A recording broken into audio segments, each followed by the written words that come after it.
Ready लेर प्रजा के पाम लेरे अखोई मैम सरकार यारे गवर्नर अखोई पीरुबने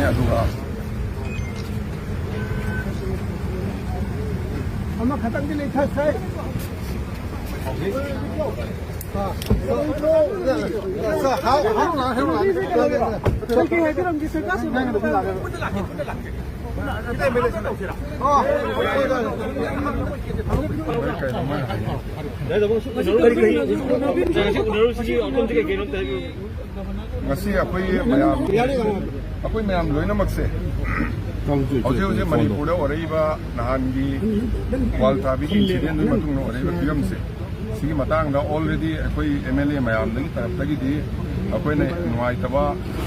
पेन फोंदोक्रे एक्शन लौहनिंग हाँ फोंदोक्रे मरी लेना फोंदोक मरी लेना प्रजा मैम पाब पॉपुलर गवर्नमेंट सेमगी मरीदमक्ता अखोई मैम लोइनमक MLA 94 लोइनमक सरकार सेमसी यारे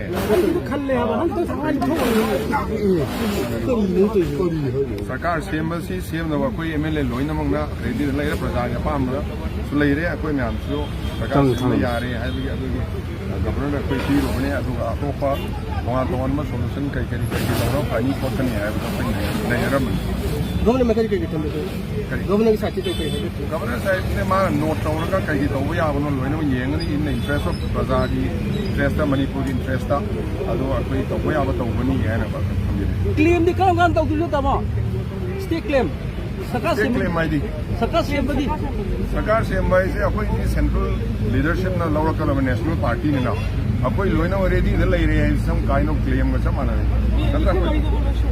नाते लोन कम कना यादव यावी सरकार सेम 94 सरकार सेम यानिंगदब मीदु कनानो पुथुपिरो लोन यारे अखोई लोन यारेबा इवन कांग्रेस की मंगादुदी अखोई पार्टी दी यावदबने खंगदे मोइसु यादे हाइबदि लेरमदो मानदे खम अदुना अखोई कांग्रेस की खंगद्रे अखोई लोइनमक सरकार सेमदा यारे ऑनरेबल स्पीकर ना लोइनमक अममद मोइ लोइना अखोई MLA मैम उनरबने मदि पुनसु उनरबने अदुना सरकार सेमदा यादबदि कनामता लेते लोइनमक सरकार सेमदा यारे अखोई मणिपुर की प्रजा में वारे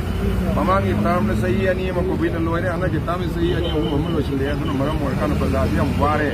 से अखोई गवर्नर का अखोई थाना जरमने फॉर्मेशन से कम कांदो कोई भी आई तो अदुदी अखोइना हाइजो नमरोय अदुदी अखोइदी experience तौरमदने some things are within our control, some things are beyond our control. Like we manu na iba pa aja rame, apoy nungam na bukod di. Kasi na apoy di representative mo na apoy tara mo sa luman. Mayam di tumari. Thank you.